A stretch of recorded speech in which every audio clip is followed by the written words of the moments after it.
Herkese selam. YouTube kanalıma hoş geldiniz. Bugün sizlere hamur açamıyorum diyenlerin bile kolaylıkla hazırlayabileceği çok lezzetli çıtır çıtır bir boşnak böreği tarifi vereceğim. Tarifimize geçmeden önce beni nerelerden izlediğinizi yorum kısmına yazarsanız çok sevinirim. Öncelikle hamurumuzu hazırlamakla işimize başlıyoruz. Bunun için 5 su bardağı kadar unu uygun bir yoğurma kabının içerisine alıp üzerine 1 tatlı kaşığı tuz ekleyerek önce un ve tuzumuzu bir spatula ile güzelce karıştırıp unumuzun orta kısmına bir çukur açalım. Ardından üzerine azar azar su ilavesi yaparak spatula ile karıştıralım. Kullandığım su bardağı klasik 200 mililitrelik su bardağıdır. 5 su bardağı un için toplamda 2 su bardağı kadar su kullandım. Hangi bardakla suyu ölçerseniz, yani unu ölçerseniz o bardakla da suyu ölçmeniz gerekli. Aksi takdirde kıvamı tutmayabilir. Önce tamamen karıştırılmayacak kıvama gelinceye kadar karıştırdım. Ardından spatulayı çıkartıp elimle yoğurmaya devam ediyorum.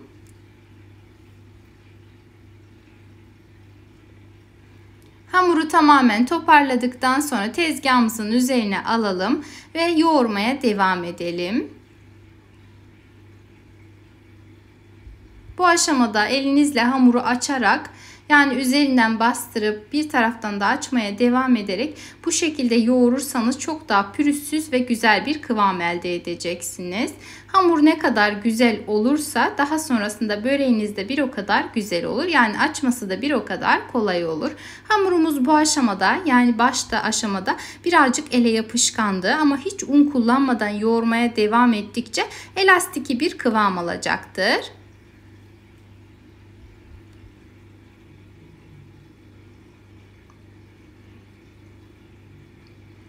Ortalama 6-7 dakika kadar tezgah üzerinde güzelce yoğurmaya devam ettim.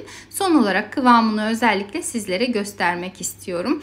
Bu arada çokça fazla söyleyen oluyor. Hani yağdan dolayı hamurun açıldığını. Evet, yağda dinlenmiş olması da çok önemli ama gördüğünüz gibi hamurumuz yağda dinlenmemiş haliyle bile çok güzel bir şekilde açılıyor. Bu tamamen hamurun kıvamıyla alakalı. O yüzden mutlaka hamurunuzu çok güzel bir şekilde yoğurunuz. Ardından hamurumuzu hamur kartı yardımıyla eşit parçalar haline getirelim.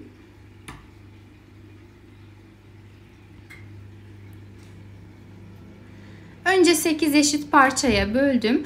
Ardından elimle tamamen boyutlarını eşitledim. 8'e bölmüştüm. Yine 2 fazla beze elde ettim. Yani elimle de birazcık daha küçültüp boyutlarını eşitlerken toplamda 10 adet beze elde ettim.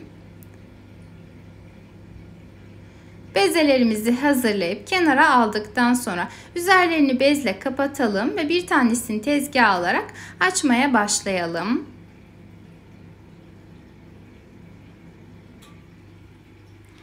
Bu aşamada merdane ile biraz genişlettim. Ortalama bir tatlı tabağı boyutunda yaptım. Dilediğiniz boyutta açabilirsiniz. Hatta merdane kullanmadan sadece elinizle de genişletebilirsiniz. Yani tamamen size kalmış. Gördüğünüz gibi hamurumuz şu an yağda dinlenmemiş haliyle bile gayet kolaylıkla açılıyor. Gerçekten çok güzel bir kıvamı var.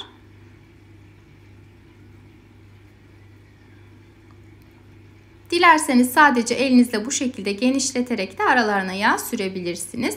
Hamurlarımızın tamamını açıp hazırladıktan sonra geçelim yağımızı hazırlamaya. Bunun için 100 gram kadar tuzsuz tereyağını erittim. Oda sıcaklığına geldikten sonra üzerine sıvı yağ ekliyorum. 1 çay bardağı kadar kullandım. Dilerseniz tereyağı miktarını azaltıp sıvı yağ miktarını bir tık daha fazla arttırabilirsiniz. Yani tamamen size kalmış.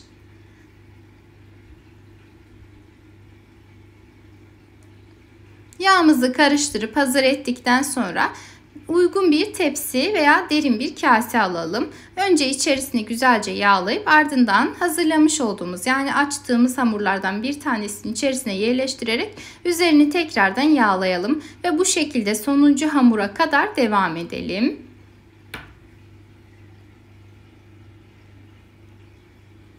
Her katın tamamen çok güzel bir şekilde yağlanmış olmasına dikkat edelim ki hamurlarımız birbirine yapışmasın. Ve kullandığımız yağ kesinlikle sıcak veya çok fazla soğuk olmamalı. Sonuncu kata kadar, yani 10. hamura kadar geldim. En sonunda geriye kalan yağın tamamını üzerine gezdirip her tarafını yağladıktan sonra üzerine bir poşetle veya streçle kapatıp oda ısısında en az yarım saat kadar dinlendirelim. Hamurumuz dinlenirken biz ise geçelim iç harcımızı hazırlamaya.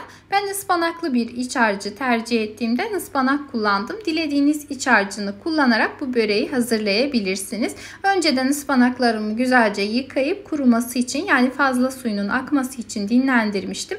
Daha sonra ince bir şekilde kesiyorum. Toplamda yarım kilogram kadar ıspanak kullandım. Ispanakların özellikle sap kısmını çok iri kesmemeye dikkat edelim ki daha sonrasında böreğimizin içerisinde çok fazla dişe gelmesin. Ardından uygun bir kasenin veya bu şekilde bir leğenin içerisine alıp üzerine birazcık tuz ilavesi yaparak elimizle ovuşturup acı suyunu çıkartalım. Bu arada siz de benim gibi eğer ıspanağı çiğden kullanacaksanız bu işlemi mutlaka yapmalısınız. Aksi takdirde daha sonrasında böreğinizin içerisinde ıspanağın yeşil suyunu görebilirsiniz. Suyunu tamamen bırakır ve böreğinizin çıtırlığını kaybettirir. Aklınızda bulunsun. Hemen peşinden öncelikle peynirlerimi uygun bir kasenin içerisine aldım. Ben tam yağlı inek peyniri ve beyaz peynir kullandım. Üzerine bir adet ince kıyılmış kuru soğan ekleyerek elimle ovuşturuyorum. Bu işlemi yapmamın sebebi özellikle sizler için de fikir olsun diye söylemek istedim. Ben peynirlerim tuzlu olduğu için soğanın diriliğini kaybetmesi için de ayrı tuz kullanmak istemedim. O yüzden birlikte ovuşturdum. Ardından elimle sıkıp suyunu çıkarmış olduğum ıspanakları üzerine ekleyerek güzelce karıştırıyorum. İçerisine isterseniz pul biber de ekleyebilirsiniz. Tamamen damak zevkinize göre davranmanızı tavsiye ederim. Şimdi hazır olan iç harcımızı kenara alıp geçelim böreğimizi açmaya. Böreklerimizi, yani hamurlarımızı ikili olacak şekilde açacağız. Bu sayede hem daha katlı hem de daha pratik bir şekilde açılmış olacak. Hemen 2 tanesini alıp tezgahta açmaya başlayalım. Tezgahınızı önceden yağlarsanız açması çok daha kolay olacaktır.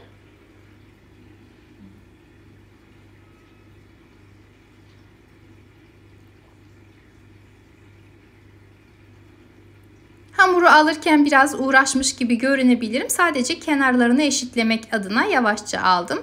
Önce kenarlarını birbiriyle eşitledim. Daha sonra tezgahın üzerine aldım. Aklınızda bulunsun.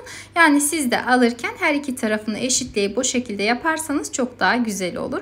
Şimdi hemen parmak uçlarımızla açmaya başlayalım. Önce biraz havalandırarak açalım. Orta kısmı kalın kalmaması için bu işlem çok önemli.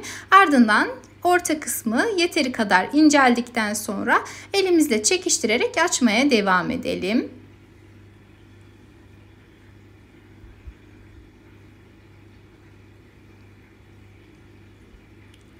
Gördüğünüz gibi ikili olmasına rağmen zar gibi incecik açılıyor.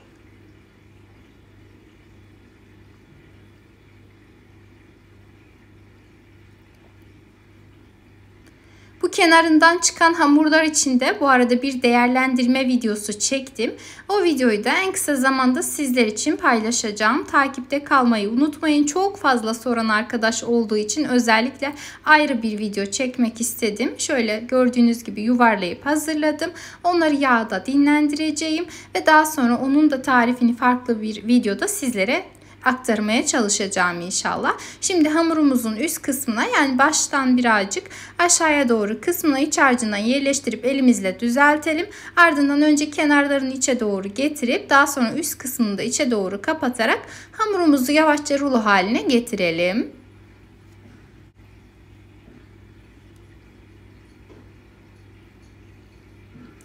Hamurumuz yeteri kadar ince olduğu için bu aşamada çok fazla çekiştirmemeye dikkat edelim ki hamurumuz yırtılmasın.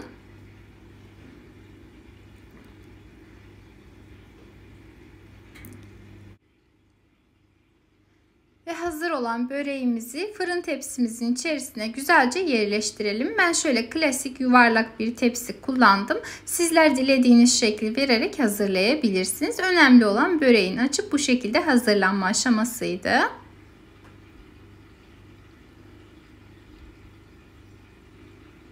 Ve geriye kalanları da aynı şekilde açıp tepsimin içerisine yerleştirdim. Uç kısımlarını birbirine birleştirmeyi unutmayın ki görüntüsü çok daha güzel olsun. Bu arada bu boşnak böreği tariflerim gerçekten hem çok izlendi, çok ilgi gördü. Denemeyen neredeyse hiç kimse kalmadı. Hatta tüm yemek kanalları, tüm yemek videosu paylaşan, tarif paylaşan tüm sosyal medya kullanıcısı olan herkes tarifi denedi. Çok beğenildi gerçekten. Eminim sizler de denemişsinizdir, beğenmişsinizdir. Eğer daha önce denediyseniz yorum kısmına yazmayı unutmayın lütfen.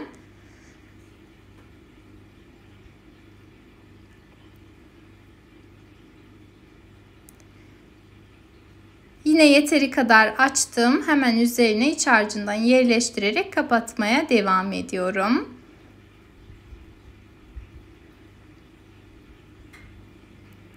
Bu arada her zaman olduğu gibi özellikle söylemek istiyorum. Eğer tarifimizle ilgili herhangi bir sorunuz, görüşünüz veya öneriniz olursa yorum kısmında belirtirseniz çok sevinirim. Sadece kimlere hangi kısım arkadaşlara cevap vermek istemiyorum. Bunu başta belirteyim. Bazı kesim arkadaşlar videoda kaç kez söylediğim şeyi tekrardan sormak istiyorlar. Hatta soruyorlar. O yüzden bazen cevaplamıyorum. İzlemeden soru sormamaya dikkat ederseniz çok sevinirim. Şöyle hemen hazırladım. Şimdi üzerine birazcık daha yağladım. Çünkü böreğim gerçekten çok az yağ ile açmıştım hamurumu. Fazla yağsız olduğu için hemen üzerine birazcık daha yağ gezdirdim. Ardından önceden ısıtılmış 180 derece fırında pişmeye gönderiyorum. Eğer fırınınız çok hızlı pişiriyorsa 170 derecede de pişirebilirsiniz. Fırından fırına pişme süresi değişebilmektedir. Kontrollü davranırsanız çok iyi olur. Ortalama pişme süresi 40-45 dakikadır.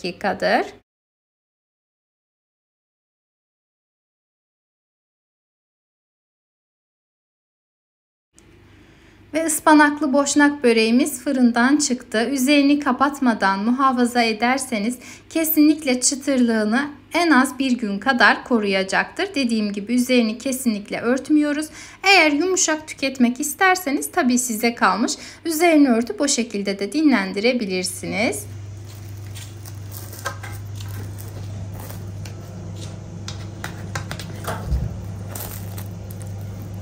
Gördüğünüz gibi çıtır çıtır muhteşem bir lezzet oldu. Özellikle de bu şekilde bir iç harcı ile ve farklı bir iç harcı da kullanabilirsiniz tabii ki de, ama pişmemiş haliyle ıspanaklı iç harcı ile gerçekten bu börek çok lezzetli oluyor.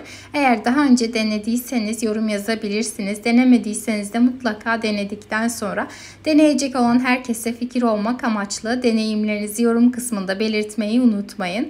Videomu beğendiyseniz beğenebilir, yorum yazabilir, kaydedebilir ve de aşağıdaki paylaş kısmını tıklayarak paylaşımda bulunabilirsiniz.